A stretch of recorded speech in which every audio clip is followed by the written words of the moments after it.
Hi guys, and welcome back to another episode of Building a Nation with Polonia Warszawa. We're on the page of the hero of a couple of episodes ago, and frankly I don't think there's a lot you could have done in the other ones. Marcin Mazur. He went from third choice in the team to first choice in my heart, and yeah, he really pulled us out the fire a couple of times. Thankfully though, Ruben Franceschi is back fit again, and Tony O'Connor is going nowhere near the first team. Frankly, this guy is second choice in Europe at the moment. Obviously we've got Ibon Oriondo as well, but he couldn't be registered too, so yeah, thankfully he will be available as homegrown next year, so we'll at least have a solid homegrown backup to Ruben Franceschi. And I know he's only 3 stars, but honestly I see no reason to upgrade Ruben Franceschi at the moment. When you find a keeper, you hold on to him. Oh, you hold him tight. I already see it in front of me, an all Polish Champions League final, Polonia against Lechia, but Lechia has a half team of Polonia loanees. I'd take that. In all honesty, if we got to the point where a European final was competed between 2 Polish teams, I would consider that practically a success for this save, because I genuinely think that the idea of us actually getting the number 1 spot is going to be very, very difficult, but we've got plenty of time to do it still, and I want to see how far we can push it, because I really do think it is doable, but we've got a lot of work to be done still. F me, I was flabbergasted at your pronunciation of a Dutch name. Was it really that bad? I do apologise, Dutch people. You said a couple of videos ago that Poland were 11th in the UEFA rankings, right? So you would have been moved up into the group stage if last season's Champions League winners qualified through their league position, because that spot would have been vacated.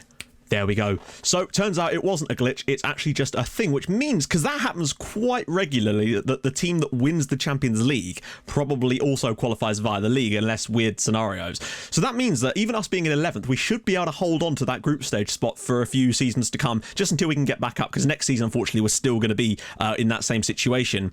But I do think with a good year this year, we could potentially climb back up into the top 10 and really start to consolidate, because remember, very soon we're going to lose a 3.5 point season, and if we can replace that with a 7 or an 8, then suddenly we'll be in the big leagues now, boys. Do you have a scout scouting the next opposition? That might have something to do with the report missing, especially if you let the DOF do scout assignments. So I just had a look at this, and weirdly, we have one for analysing the next opponents, which is why we have the data analysis, but there wasn't one for watching the next opponents anymore, which is weird because the chief scout was the one setting the assignments, not the director of football. So that's weird. I have now fixed it by manually doing it and turning it on and off again, and it has now sorted it. We don't have one for the Bilbao game because I've only just thought to do this right now, but hopefully we'll have one for the next games after this, and we should be back to normal. Well, that is really weird. Maybe the DOF was in charge of that one specific thing.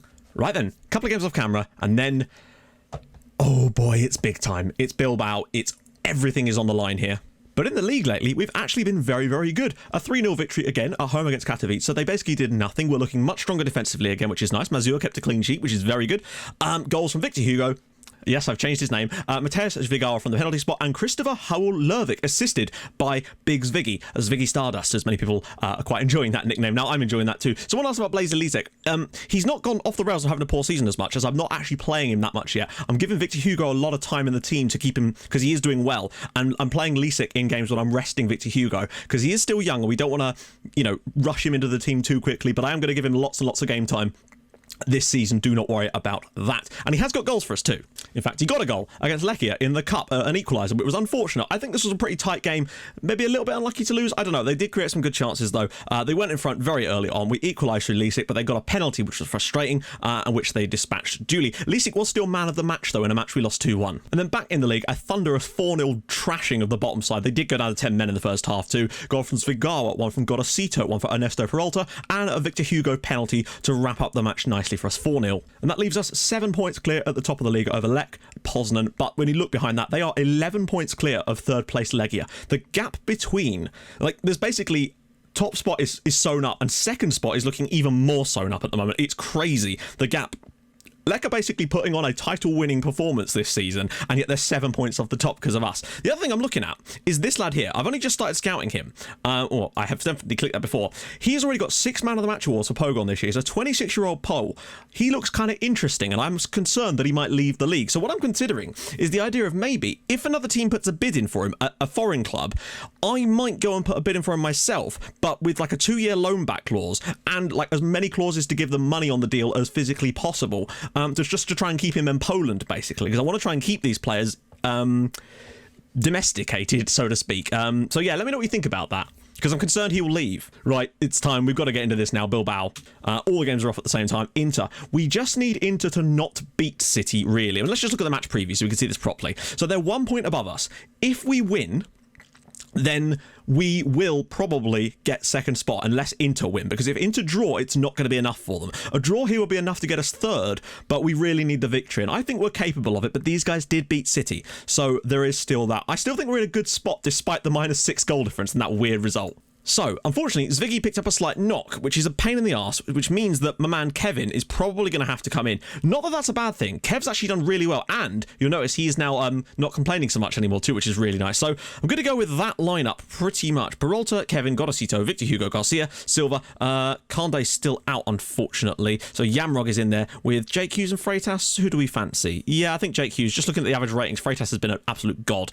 Lervik or Albarracin. I'm still tempted to go with Albarracin, just for a little added height, perhaps. On the bench, well, I actually didn't put a goalkeeper because, of course, we don't have one. On the bench, Lisic, Lervik, Orozco, Gian, Pandurovic, Campagnaro, and Victor Luis. Look at all the want. Now that Franceschi's back, he's not fully match fit yet, but he's just such a good option. I'm expecting the victory. We have to kind of get our heads out of our asses after what's happened recently. This is going to be tough. We've got to keep an eye on the Inter-Manchester City game, really. If we can get an early goal or something here and settle the nerves a little bit. Oh! Victor Hugo, yes! Inside 15 bloody seconds, Victor Hugo has given us the lead.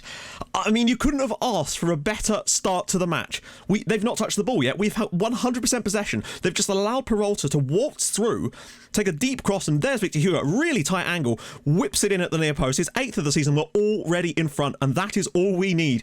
Oh, yes. What a start. That's got to be the fastest goal that we've scored in this entire save, and we've scored some quick boys.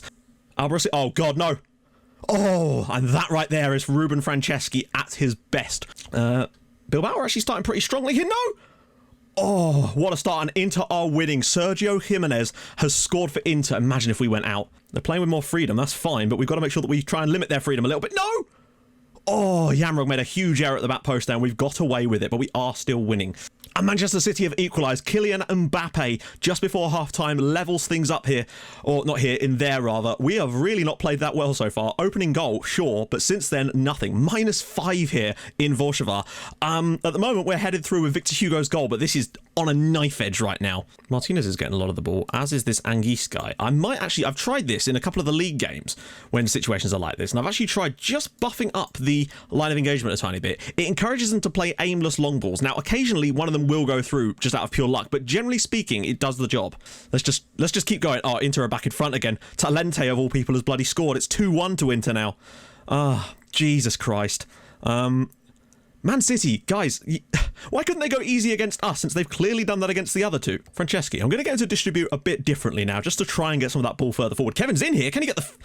Oh, he's got... Oh, God, somebody could swear that for someone, maybe. Peralta, Gorosito gets in there. It's 2-0. Right, now we basically just need to rely on Inter Milan to muck that up against Manchester City, because we've done our part on the night. This is really nice work from Kevin. Look at this. Taking everybody on. Has the presence of mind to drop it short for Ernesto Peralta, who gets his 2nd assist of the night. Wonderful ball in, and there is Gorosito, who's done nothing all night. It's 2-0 here. This is what we need. Come on. Gorosito is through, and he's gone for goal again, and he's made it 3-0. Brian Gorosito makes it 3-0 on the night, but it doesn't look like it's going to be enough to send us through to the next round of the Champions League, and it looks like Europa League again for a 2nd consecutive season.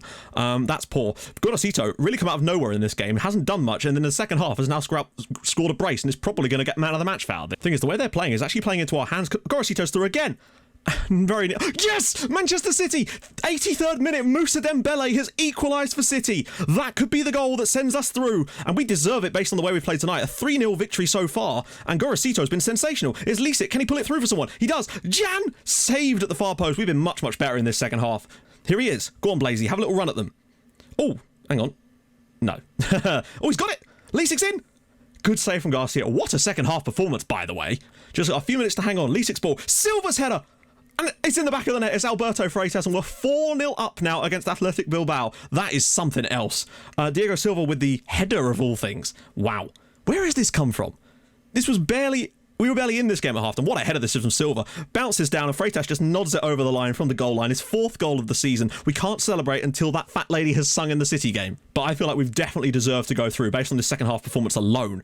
The fact that we're 4-0 up here... this is the best performance we've had in the Champions League for a long time. Silva. And we're surely going to go through unless something major happens in stoppage time in the other game. So our game has finished. What about the other one? And there's an injury for Inter. And Manchester City won it at the end. Oh my goodness, they actually scored a 96th minute winner through Sane. So there you go, we are through to the next round of the Champions League. What a performance in the second half from Brian Gorosito particularly, but Lisic did well when he came on as well. Freitas with another goal. Man of the match for Freitas. What a defender he is. Holy shit, we did it. We're in the next round of the Champions League with a -2 goal difference. Come on, suck it, Inter. Right, game off camera, and then, sorry, not game off camera, another live comment in a minute, and then we'll do the draw to see who we're going to get. Oh, yes. Right then, we're back. That took way longer than I expected. I think it's because I've got Windows updates waiting in the background. It's slowing the entire computer down to a halt, so I'm going to have to do that before the next episode is recorded, that's for sure. So today, we're on the page of the match against Gornik. We've got the Champions League draw coming up after this, so we'll just get through this match as well. Oh, Europa League. Okay, so Europa League. I mean, it could have been worse, but it also could have been better, really. But looking at this, Wisła qualified. Wisła did not qualify at all. They got 4 points. I guess it's fine. Lech, I would have expected better. It seems they lost. They must have lost. Where did they lose? 1-0 to Rapid Vienna, which is frustrating. But it doesn't really matter because Feyenoord beat Espanyol, so they wouldn't have even got third anyway, fourth that spot anyway. What about Lechia did get second in their group, so Lechia are Man United got a +19 goal difference in their group. Lechia definitely the best of the rest there, so us and Lechia are at least going through to the knockout stages in our respective competitions, and they've got some points on the boards in their groups with some wins and draws, so hopefully that will help the coefficient. We'll just see though if it's already added. Yeah, it must have done. We've got 15 points, Lechia have got 6. I don't know if theirs might not have added yet. They can't have done. Lech have got 5 and Wisła have got 3. It makes no sense that Lechia would only have 6 considering they've qualified out of their group, and Lech have got 5 and they haven't. Now I'm going to just go with a relatively similar system in terms of squad, because why the hell not? We've got the huge Christmas break coming up, but I am going to jump in Orozco here, and we're also going to start Blazer Lisic because of course we are. So we're going to go with Vidtharsson, Lervik, Campagnaro, Jan, Vinjevic, Patino and Victor Hugo on the bench, and you've obviously seen the squad, so let's go. We do! There we go, it worked. Let's go. Have a good time, see how Lisic can do today, giving him a proper start in a top league game, also with a full strength team around him, so it's not like he's playing in a weakened squad as well. He's actually got a full strength team around him on the pitch too, which should definitely help him, but we'll see what Peralta can come up with. Can create some chances for him. Peralta, Krzyzewski, and oh my god, they've scored a free kick and Gornik are winning. They've kept a lot of the ball, which they always do. That's just how they play, but the fact that they've now scored a free kick is a bit frustrating, to be honest. I don't want to lose another home game this year. That's poor. Franceschi should be doing better there. We've just got to be much more aggressive and try to really push at them. Peralta. We've got good players. This should be no problem for us. Peralta. Kevin. Oh, I was hoping he could still through Peralta and tipped wide. Oh, free kick for offside. Peralta. The onslaught is beginning now, but we do need to find 2 goals, really. Yamrog. Back pose, Lisic. And it's a looping header to no one. It's the worst 2 players you could have in this position, really. Orozco. Kevin. Space for Gorosito. Good save. That's better. They're going to get penned in their own half at this rate, which is exactly what I want. Keep these guys penned in. Pressure, pressure, pressure. Yamrog. Dig a cross out for someone. Gorosito again. However, Alvarezine now. All the way through! All the way through! Oh, goodness me. And now he's broken his face. Here we go. Victor Hugo, breakaway chance. Now, come on, lads. Show some fight. Victor Hugo's fresh legs, and he's... Oh, for goodness sake. Silva. Go on, son. Find a pass. Anybody. Yamrog. Whip that ball in. That's a corner. Okay, sure. We're actually going to lose at home to this mob. Come on. You ridiculous men. Oh, Jesus Christ. Like, I don't think we played that well on the night, but we did not deserve to lose that match. Oh my god. This is the problem why you can never get unbeaten seasons, or very rarely get the opportunity to have unbeaten seasons, because you still will get games where they'll score a free kick and you can't do anything about it. Oh well, whatever. It sucks, but it's what's had to happen today, unfortunately. Doesn't matter. I'll take a result again like this if it meant we got through in the Champions League, which we did. Still annoying though, but there you go. Let's go to the draw. That's what we really want to see. Okay, Champions League draw. The teams we can get. Arsenal, Dortmund, City. Well, no, we can't get City. Arsenal, Dortmund, Real Madrid, Chelsea, Barcelona, Leipzig or Schalke. Amazing. Imagine if we got Leipzig or Schalke. You know what our luck's like, though. So let's just do it. And we've got Arsenal. We've got an okay record against Arsenal in the past. Who got Leipzig and Schalke? Juventus managed to get Leipzig, and Monaco were gifted Schalke. Imagine if we'd got Leipzig or Schalke, we might have had a chance of getting through. I still think Arsenal is going to be a tough old ask, but we're going to give it our best shot, and that's going to be the next episode. So that means we'll be coming back for the Arsenal game on the 9th of February. It's not going to be one with the double live cup. Well, it will, but it'll be this, because that's quite a lot of stuff to do off camera. There's nearly a month in between there. So we're going to have to split that into 2. You know, it's the only time I ever do that is when it's that particular situation. Our home attendances have actually actually been pretty damn good so far this season, maxing out a lot of the time, which is very, very nice. Maybe the board need to upgrade our stadium again, or maybe build a new one. The point is, though, we're into this round, and that's pleasing enough. So that's the next episode. Polish teams on tour in Europe, doing a lovely old job. And we're actually playing Lechia in our next league game, which is pretty damn cool as well. Now, obviously, that will be coming back in February, but there's still going to be lots of transfer stuff over the January window, no doubt, with potentially losing players. I hope not, but you never know. So if you've enjoyed this series, this episode, then drop a like on the video. That'd be awesome. We beat Bilbao 4-0. City bailed us out, and we're through to the next round of the Champions League. That's the main thing. We've got out of a pretty tough group, and that's really going to help us maintain ourselves as a pot 3 side next season. That's really important. So if you enjoyed it, drop a like. That'd be fantastic, and I'll see you guys soon. Thank you so much for watching. Bye bye.